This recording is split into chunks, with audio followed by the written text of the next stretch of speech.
What it do, T Squad? It's me, Keisha, and I'm here with a new all tea, all shade, Real Housewives of Salt Lake City, Season 4, Episode 8 review. Please know that I am changing my clothes. Because I know they're like, girl, you had on this same yellow sweater the last 7 reviews. You know, it's cold on this side of the house, even with the heat on, so I have to put on one of my sweaters on top of my clothes. But anywho, so last night's episode of Salt Lake City was dumb good. Y'all, let's get right into it because we got a lot to discuss. So the episode begins with Whitney telling Justin that she reached out to Mary so they can meet up and finally hash things out. And he look, just don't get your hopes up, because basically, she don't want you. So when she called Mary on FaceTime and asked could they meet up for dinner, Mary said, if I'm not feeling it, I'm not showing up. Say what you want about Mary. She ain't gonna sugarcoat nothing. She gonna tell you the truth and how she feels. So then we go to Heather, who invited Monica to go skiing, I think, or snowboarding. And they sit down and talk. And Heather says that Monica's relationship with her mother reminds her of her relationship with her mom, because her and her mom have a very strained relationship ever since she decided to leave the church. And Monica was like, when I turned 12, my mom left me with the family and moved to New York to follow her dreams. My dad left me and my mom left me, so I have major abandonment issues, which is understandably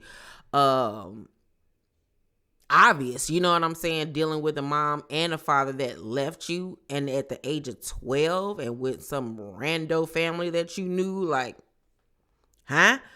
So she thanks Heather for getting her out the house, but I really didn't feel like in that moment that Heather was being genuine. It was something about that conversation where it seemed like she was just trying to get in her business and used her mom as a tool to try to relate with her, because there was really no emotion from Heather's end. I've seen Heather be way more emotional with Jen, who done cussed her out and betrayed her and called her Shrek and all kind of stuff. I don't know. It was just a little odd to me. It just seemed like she was trying to get in her business and learn dirt about her. So Jack, we find out, actually told Lisa's husband, his father, about his mission 2 weeks before he told her. So once again, this reaffirms that Jack hates her. He hates Lisa, and I don't blame him. So he's going to get his call about where he's going on his mission any day now. So they're going to have a party where he's gonna reveal where he's going. It's much like a gender reveal. Everybody's so excited about this, that, and the third. So Lisa in her confessional was like, I'm realizing that Jack doesn't have any value of what I think or feel. And I was like, you just not realizing that? He harbors so much resentment against you, woman. Why don't you get this? So they sitting down as a family, her, Jack, and her husband. And her husband is telling him, I know it can get really hard out there, very lonely. You can come home whenever you want, because he's gone on a mission himself when he was younger, so he knows how it is. So, he's having this heartfelt conversation with Jack. And here go Lisa, there was this girl in college that was so crazy and weird. I came home and she was sitting on my bed in my clothes. And I was like, what are you doing? And she was like, oh, I just wanted to see what it felt like to be you for a day. And it was really creepy. You're going to have companions that you don't like, and you're stuck with them in close quarters. If it doesn't feel right, Jack, you can come home. It was like, what? Jack and her husband was looking at her like, this was the story you decided to tell me to relate? And I get it in her way. She really thought she was giving him a great story with sound advice. It's just like Lisa is just so surface level and superficial, and you can tell that it irks the crap out of her son because once again, she made that whole conversation about her. And I could see why he don't want to tell her nothing, why he does not relate to her, and why he wants to get away from her. Like, oh God, I think she mean well, but she just is dumb. I don't know what other way to put it. So Heather, Meredith, Whitney, and Monica go cross country skiing. And afterwards, they sit down and, buy a little fire or whatever, drinking cocoa or whatever. And Whitney was like, so Monica, what's going on with the car? You got a new Range Rover. And Heather was like, you got a new Range Rover? What? And I was like, calm down, Heather, calm down. So Monica was like, no, that's a rental. When I had to buy a new car, I pay for everything, but it's in my mom's name. So every time she gets mad at me, she takes the car. She took my car after Angie's Easter dinner and left me without a effing car with my 4 kids. And this is why I continue to stand Monica, because you have never, ever, ever in the 17 years that Housewives have been on, seen a housewife be so real, authentic, and detailed with what's going on in her life. You have never seen a housewife talk about how her car ain't in her name. When her mama get mad at her, she take her car away. Like, she done slept with her husband's sister's husband. Like, she got so... She's like a regular person. Like, you relate to Monica. She not getting on her trying to act like she rich. Like, she's an everyday person trying to make money for her children. My question is, where is the husband? Where is the father? Is he not helping her? Is he not present? Like, what's going on? Like, is she getting any assistance from the husband? Because didn't her and the husband get married, got divorced, and then got married again? I think that's what happened between them, but I want to know, like, what's going on with the daddy. But anywho, it just once again made me go up for Monica because she just keeps it real. Like, she ain't trying to stunt in front. And I just find her authenticity so refreshing. So Meredith tells her, you got to take your power back. And I 100% agree with this. Meredith also says, how did she do it? And Monica was like, she said, I want the car by 4 p.m. or I'm going to report it stolen. And I'm like, why would you do that to that girl just because y'all had a disagreement and because she left you? She left you at that party. But at the end of the day, that's still my car. Yes, it's in your name, but I'm paying a note on it. So, like, how dare you then try to hurt me by taking away my car that I need for me and my children? Like, that's so messed up. And I'm the one paying the note on this car. And now I gotta not only pay the note on this car, but then go and get me a rental.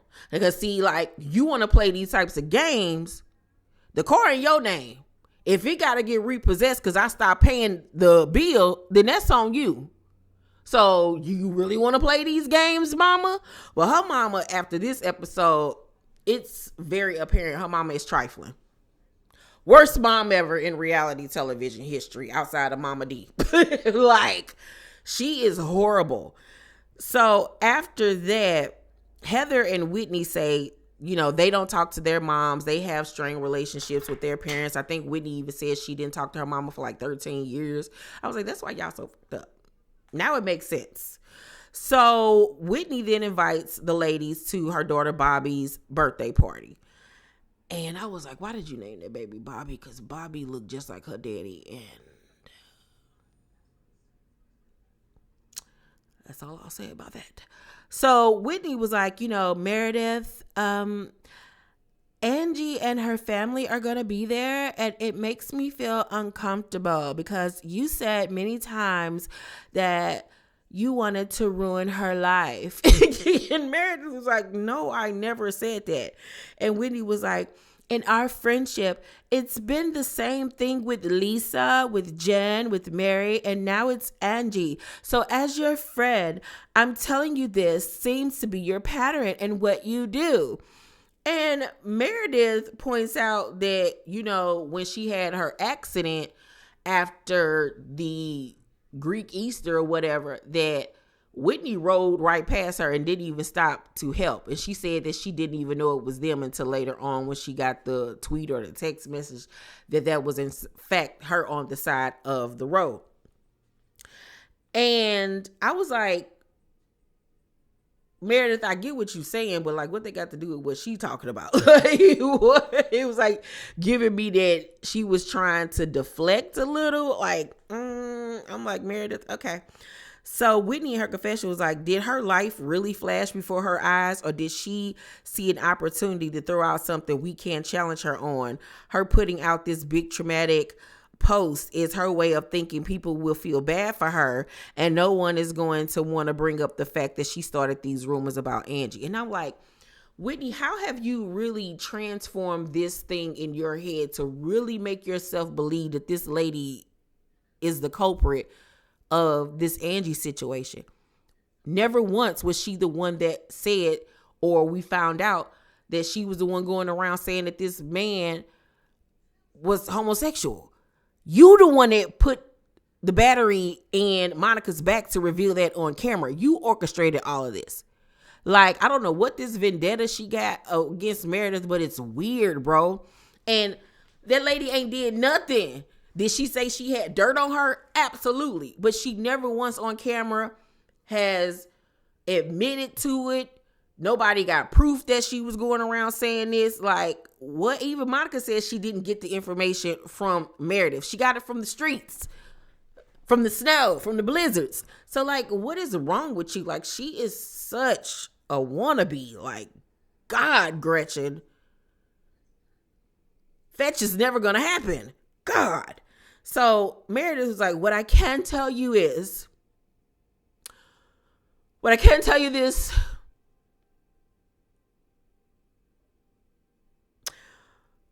what I can tell you is this.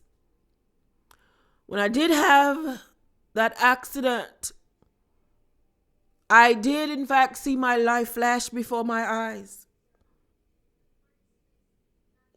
And I thought I was going to go off of the cliff.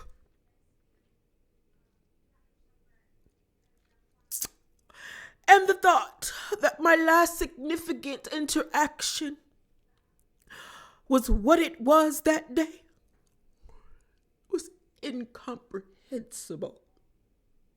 Truly, truly.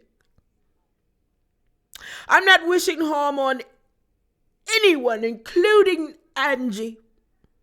And it was like, Meredith, what is happening here? Like, I don't know if Meredith think that she is on Downton Abbey, like on PBS. I don't know what is going on with her this year in this accent and the dramatics and these profound dialogues. It's like, Meredith, this is not a history documentary. Like, what is going on? It was so performative. It was like, Meredith, please stop. Please stop. It was giving so fake in that scene, like so fake. Everybody, the production keep on like making light of this accident. Maybe it wasn't as traumatic as she's putting it out to be. But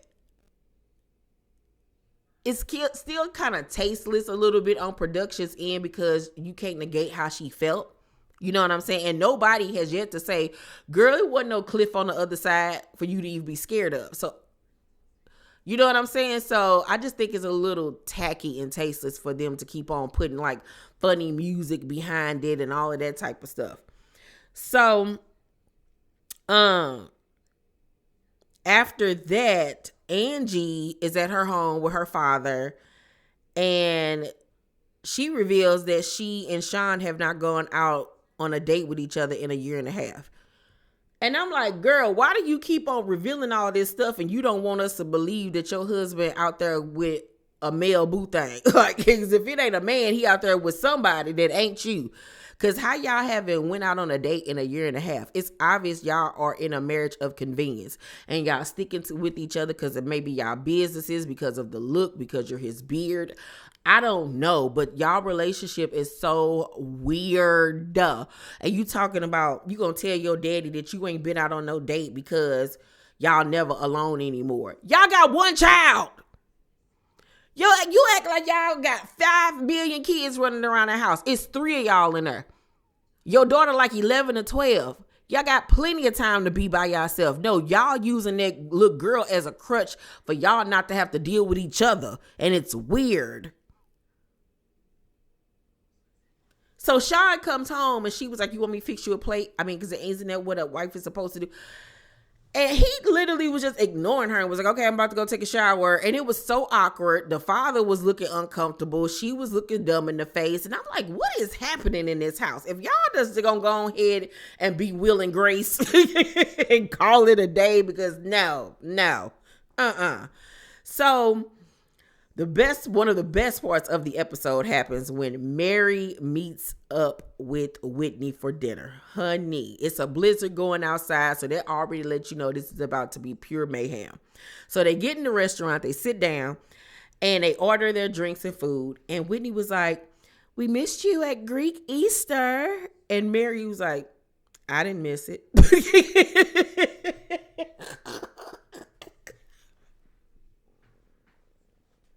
You already know this going downhill at this point.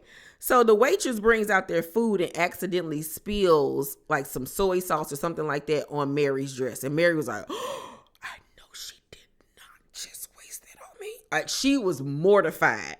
And so Mary in her confession go tell me, so why didn't she spill it on Whitney? That's a sign. You should not be here tonight. And it was like, exactly, because I wouldn't have met her doing no dang on blizzard outside. Absolutely not, girl. We could talk on the phone. So Mary at this point is over it already because she done got food spilled on her. Is storming with a snowstorm outside. She don't even like this person sitting across from her. She ain't got time to be playing no more. So Mary was like, Whitney, you better come with it. You called your shot. You better take your shot. And I was like, well, okay, Mary. So Whitney was like, I got caught up in a lot of BS talking about you, and I'm so sorry. And Mary immediately started shaking her head like, nope, we're not about to do that. No. You're not about to negate, downplay what you did to me season 2. And I don't blame her because Whitney, Lisa, it was mainly Whitney and Lisa.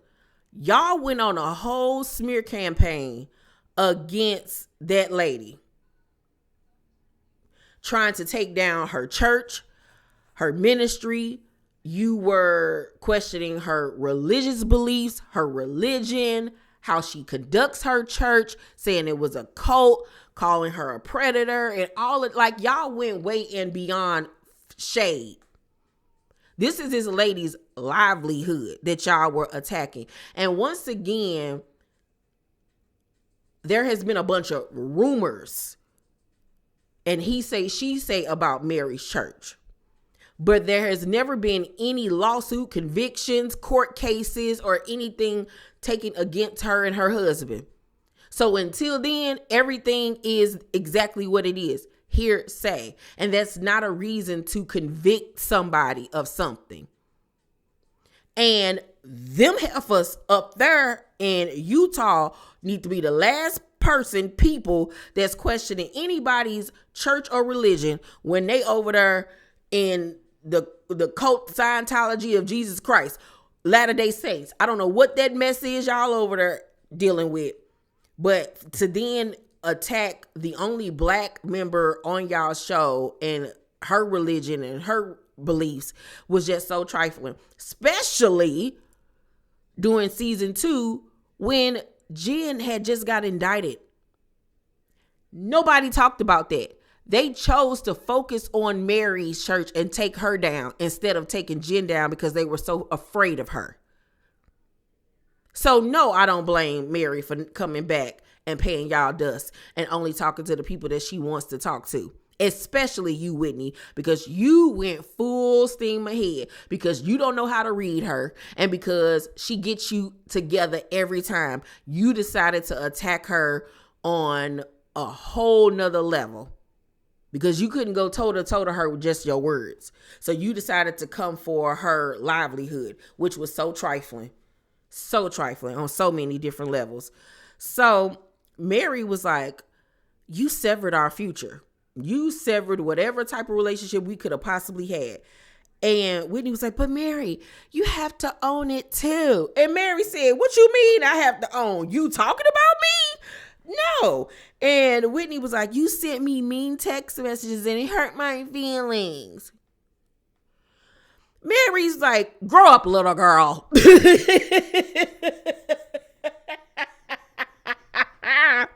Mary said, grow up, little girl. Okay, I'm done. Have a good night. I'm not doing this with you. You've wasted enough of my time. And Whitney was like, Mary, please don't do this. Did you hear me? I brought you here to take accountability. And Mary was like, well, you're not doing it. And I'm not sitting here for you to tell me what I need to work on. And Whitney was like, so you can be mean, but I can't. And Mary was like, you called me and my husband predators. That's totally different from me texting you, telling you ugly. And I look better than you. And I don't need plastic surgery. And you look older than me. That's shade, okay? Us coming for each other. But never once did she come for your husband's job, y'all livelihood, that makeup line or beauty supply line you got going on over there. Never, ever, ever did she attack you on a personal level like you did her. So you cannot compare the two. And at the end of the day, you called her a predator. You know what kind of connotations come with that? And especially with the field that she's in, that you labeling her like that. Like, I'll never forget that season. People was actually going by that lady church and stuff. Like, it was just nasty. So Whitney was like, I know, Mary, that was awful. No, it was more than awful. And you need your kick for that. So Mary was like, Whitney, we're done. I'm going to take my food though. Oh yeah, I'm going to take this food. So Whitney was like, you're not going to have a conversation with me? And Mary was like, no, I'm not wasting my time with you. That's what you don't get. Wake up, bobblehead. It went from little girl to now bobblehead. And I was like, she be getting her. All Whitney be able to do is go. So Whitney in her confession told me it is what it is. I think Mary is always going to find something to be mad about when it comes to me. Girl. No, because you were taking the whole situation very lightly. You were sitting up there giggling and smirking the whole time. You didn't even believe that you was dang on remorseful. Like, no, you just wanted a moment and a scene with her. That's all you wanted. That's all you wanted. And she wasn't giving you what you wanted out of the situation. No, because it's not that easy for you to just say, I know it was wrong, but girl, get out of here. If I was Mary, I would have waited outside and pushed her in the snow. Because you got me messed to the up. So next is the day of Jack finding out his mission. He's going to Columbia. And as soon as that boy said Columbia, I said, oh no, my child wouldn't be going over to no Columbia by himself. And even Lisa in her confession Thompson, he'll probably get held up like 3 times while he's there. Because I have a friend whose son just went there and he got held up like 7 times in 1 week. And eventually he just started keeping money on him and was just like, here. And I'm like, what? Lisa, and this why he hates you. Like, what? Because no, my son ain't going to no Columbia. To get kidnapped, he's an American. Like, what are you thinking? Like, nah, Jack, you could be mad at me for the rest of your life. You ain't going to Columbia.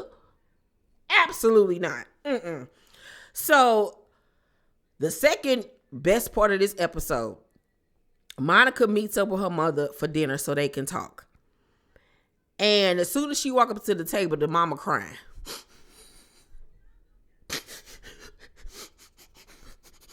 And I'm like, you took her car. Like, why you crying?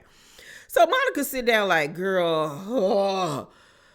And so Monica says, excuse me, to the waiter. I'm thinking she about to ask for like a napkin for her mama. She said, can I have a straw, please? Baby, I holler because Monica be paying her mama dust. So when the crying doesn't work, the mama says, I watched a movie last night where this mother and daughter, they didn't get along, and when the mother died, they never reconciled it. I don't want that to be us.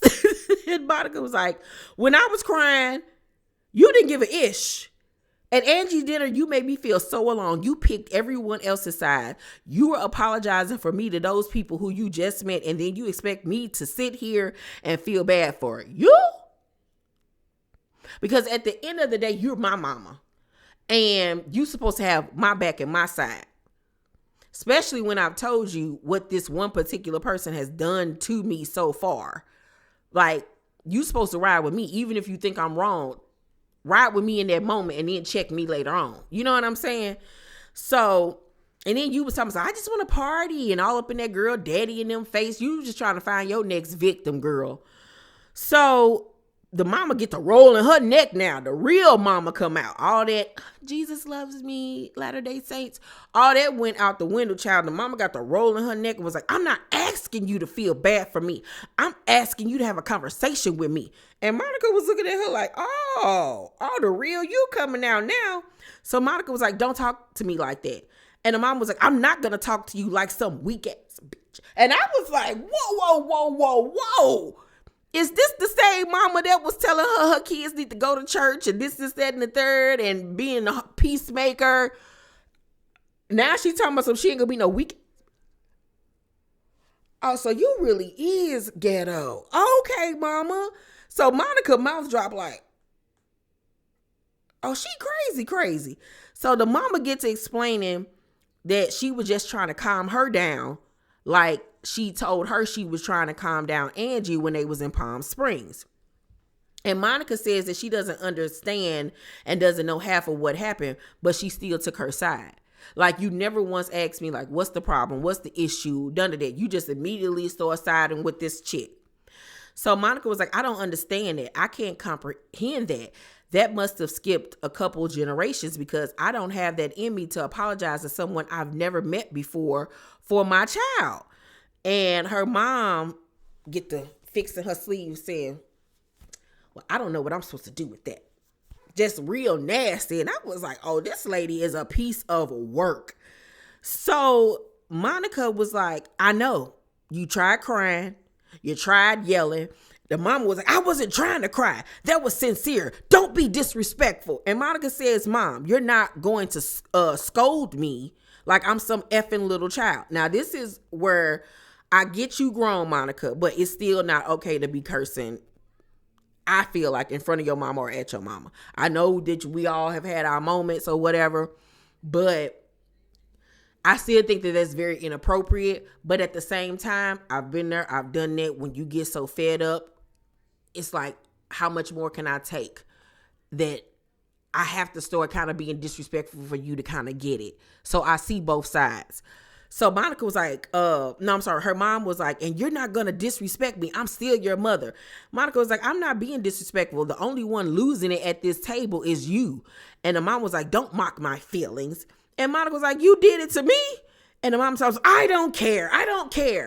And it was like, once again, you continue to validate everything that she's saying about you. Because you like to pretend 1 minute that you're this caring, doting mama that wants to work on your relationship. And then when she checks you and points out all of the things that you have and are still doing wrong, that's when the real you comes out. So her mom was like, let me talk. And she said, wait, did you just call me a fuck? And the mom was like, Mother, I called you up. We have had our issues in the past, but we both have to be vulnerable with each other. When you're ready, we can sit down and figure out, where did this start? And I'm like, are you a kid? Like, you just sat up here and called your daughter an MFer and then double down on it. And then you wonder why she hates you and wonder why she talks to you the way she does, because you don't respect her. You never have and you never will. And you negate her feelings. You downplay her feelings. You verbally her mentally as well. And it's just like, what? I felt so bad for Monica. I really honestly did. And so Monica was like, where did it all start? My childhood? She was like, I'm not saying you're a bad mother. I am. She was like, I'm saying that at Angie's was like me reliving my abandonment issues. And the mom was like, I did not abandon you. And Monica was like, yes, you did. That's how I felt. I was 12 years old and it was so easy for you to leave me with those people and go off and live your life in New York. Like, that's weird. You leaving me with this family. I don't have my mama, my daddy.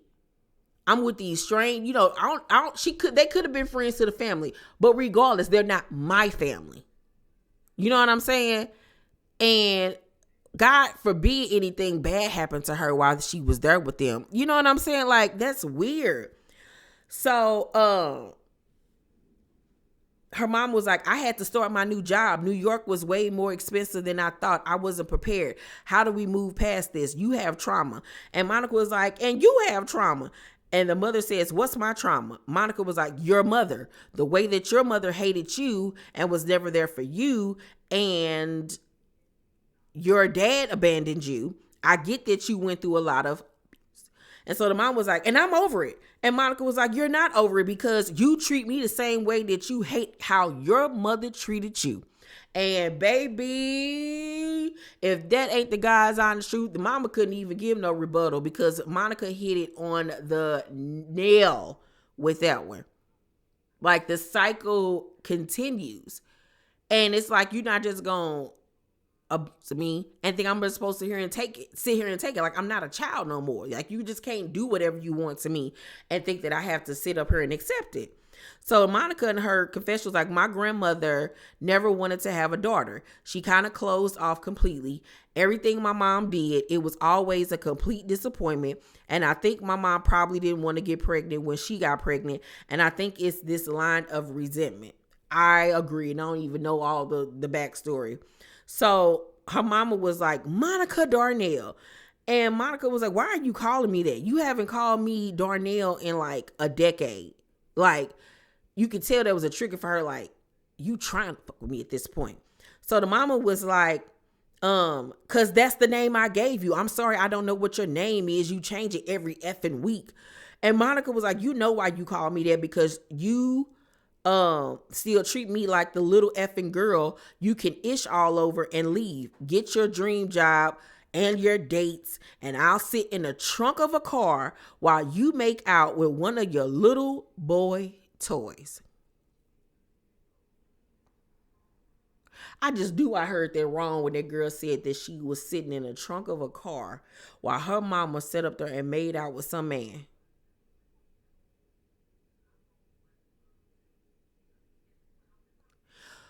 Please tell me this is like a pickup truck. Even that's bad. But like, what? It better not be a trunk. Could y'all imagine if it was a trunk and she couldn't find like no babysitter, so she told her daughter to just lay down in the trunk while I go out with this man?